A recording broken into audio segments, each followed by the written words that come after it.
Ladies and gentlemen, welcome back to Record. Today I have the honor to have an exclusive interview with Lisa Saunders from Canada. She is a musician, vocalist and storyteller. Lisa, welcome to Record. Hi Sarah, it is Silver Bella here from Winnipeg, Canada, and thank you so much for having me on your show. It is a real honor. And for those who are unfamiliar, my name is Silver Bella. Also my real name's Lisa, just a secret. So I participate in two musical projects, Ashes and Dreams and The Science. How did your journey with Ashes and Dreams begin? So how did my journey with Ashes and Dreams begin? Well, many moons ago, myself and my songwriting partner in Ashes and Dreams, Liviu Mircea, we both used to live in Toronto here in Canada. And that's where we met, and we had a musical connection, and we started a project and had a band in Toronto, played in that band for a few years, and then eventually we disbanded and Liv and I moved our separate ways. He moved back to Europe and I moved back to my home province of Manitoba here in Canada. So then a number of years later, we just reconnected and decided to do an electronic music project, which we called Ashes and Dreams, which is named after an old song that Liv created years ago called Stars, Ashes and Dreams. So we just used the last couple words of that particular song name for our project. What inspires the creation about the Science Music Project? So what inspired the creation of The Science? So The Science is a quantum pop project that I created with my pal Bartek, who's from Luxembourg a number of years ago. And the way that project started happening was Bartek did a remix of an Ashes and Dreams song a number of years ago. And yeah, we just became familiar with him, got to know him and appreciate him and his artistry. And so eventually Bartek said, hey, let's continue on with this path. And so I suggested the name The Science, and we started our project, and it's been amazing. We do quantum pop, which is kind of like a thinking person's pop music. Anybody who's interested in deep thought, science, whatever. So that's our project, The Science. How do art and science intersect in the creative project? So how do science and art intersect in our creative project in The Science? Well, let's see. Well, Bartek and I decided in The Science that we wanted to center our music around this idea of quantum pop and the idea of quantum physics. And it's just an idea, I suppose, of just that quantum level, the smallest particle, and connecting with people on the smallest, teeniest, tiny cellular level, and just how, we really are all energy. And that theory kind of winds its way into our music in various ways. And yeah, it was just an interesting idea that we had. Bartek is a huge lover of science and loves science magazines, and I've always loved science and math. And so yeah, it was just a quirky idea that we came up with. What emotions or messages do you want listeners to take from your songs? So the emotions and messages that people can extrapolate from our music, I'd say that all of our songs, both in The Science and Ashes and Dreams, are just open to interpretation. Because as a songwriter, you can have one idea of what you think the song is about, and then you get feedback from somebody that's listened to it, and they think it's something completely different. And there's been numerous cases where somebody had contacted me and said, oh, I think the song's about this. And I thought, that's actually better. Sure, go with that idea. But yeah, I think our songs are just open to interpretation. But we often just write about the human condition and songs that, I guess, speak to your heart and just appeal to people's emotional sides. Who are your biggest influences musically and intellectually? So my biggest influences musically, I suppose, would be the artists that I work with, the artists that I'm surrounded with from any musical project that I've ever had. Starting out in the early days, jamming with friends in a basement and just being heavily influenced by them and their playing styles, whether it's the drummer, the guitarist, the bass player. You connect these ideas in your brain and you're just so heavily influenced by them. And I'm influenced by my bandmates like Liviu and his style of guitar playing, and Bartek and his way of production. So I suppose musically it's the people that I'm around with working on personally. And then I also like to dig up some undiscovered gems out there too. I'm a big fan of that. If somebody sends me their music, if it's a remix of a song that I've done or something, I'll go through their catalog and start listening to their music. I just want to hear what else they've done.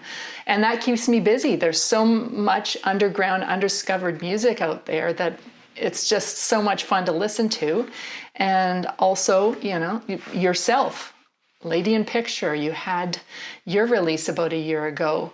You Know I Love You. I put that on rotation because I think it's important to support those around you, the people that are around you, as opposed to somebody that's being marketed to you.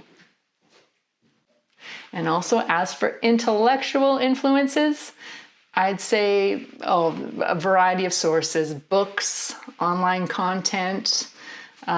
George Orwell, 1984, love that book, one of my favorites.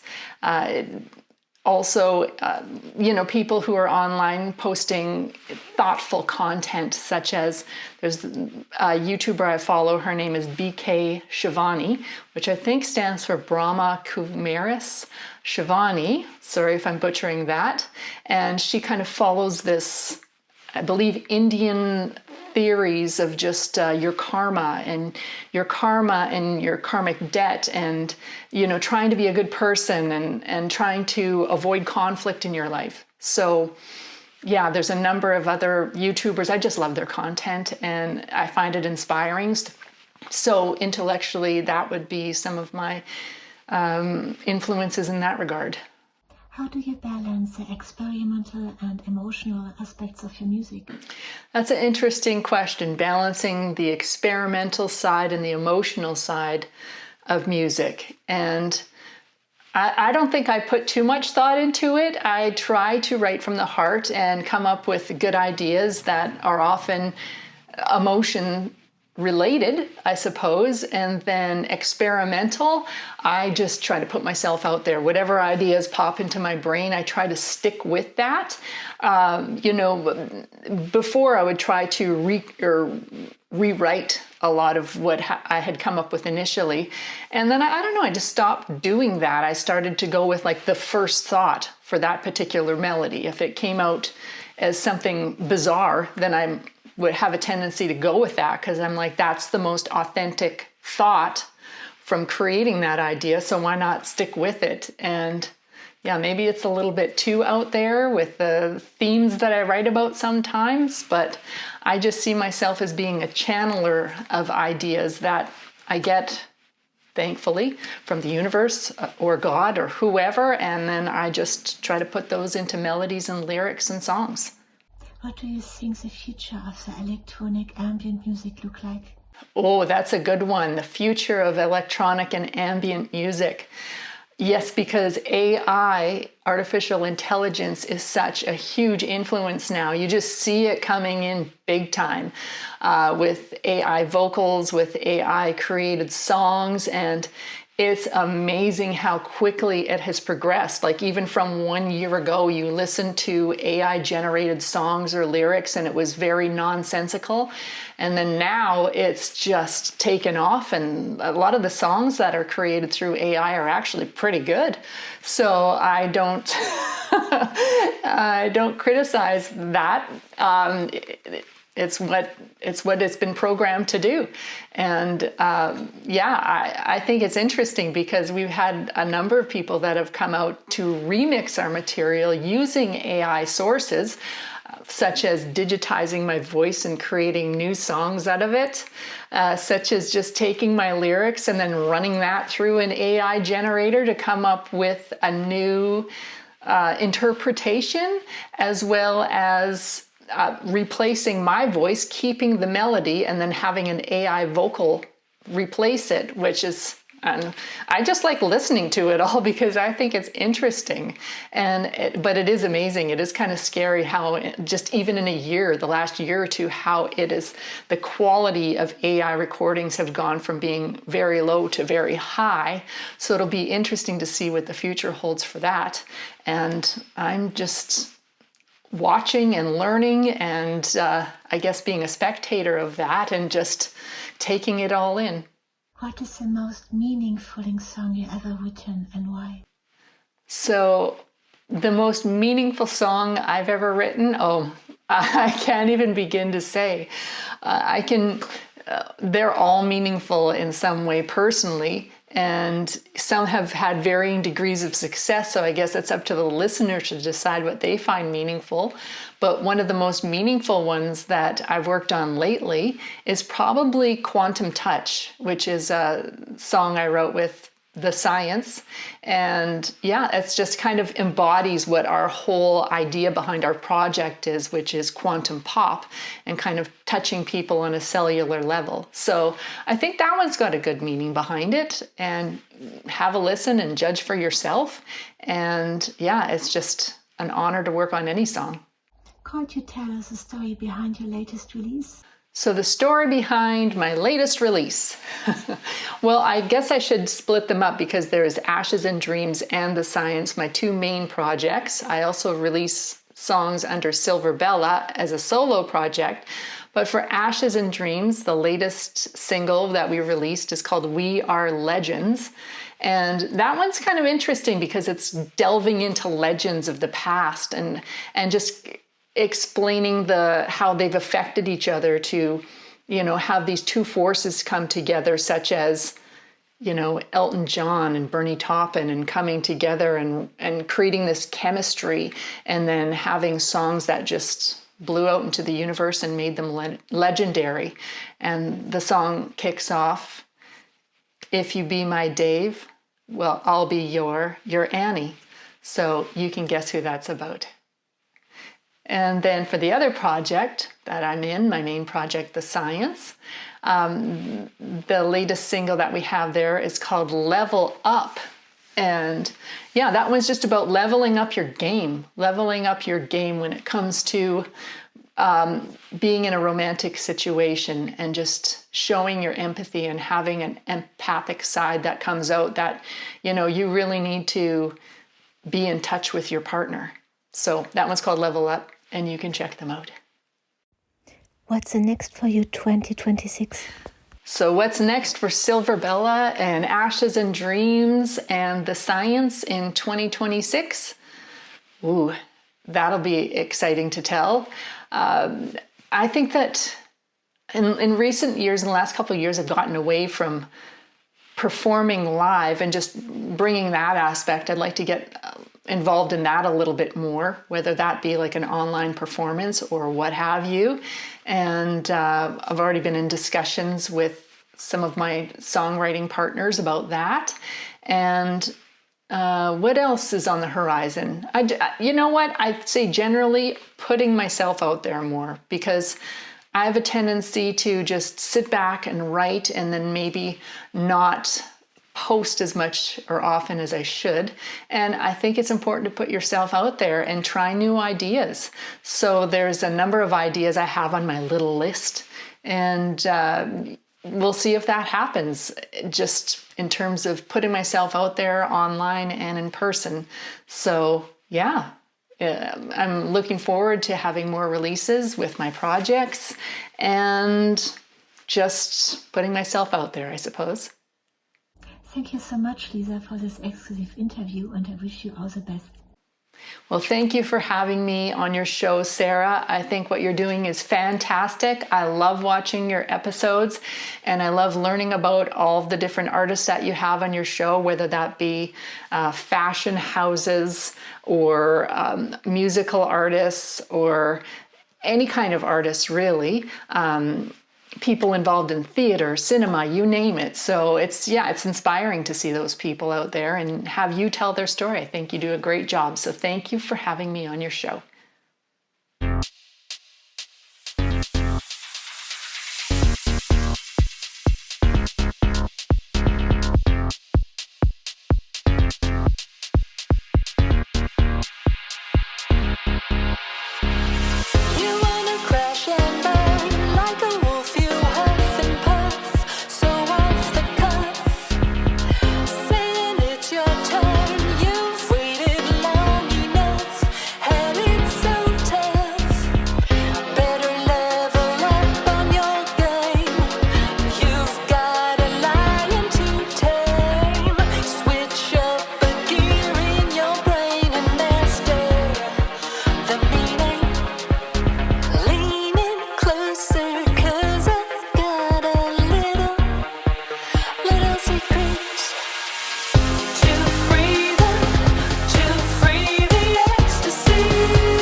Secret.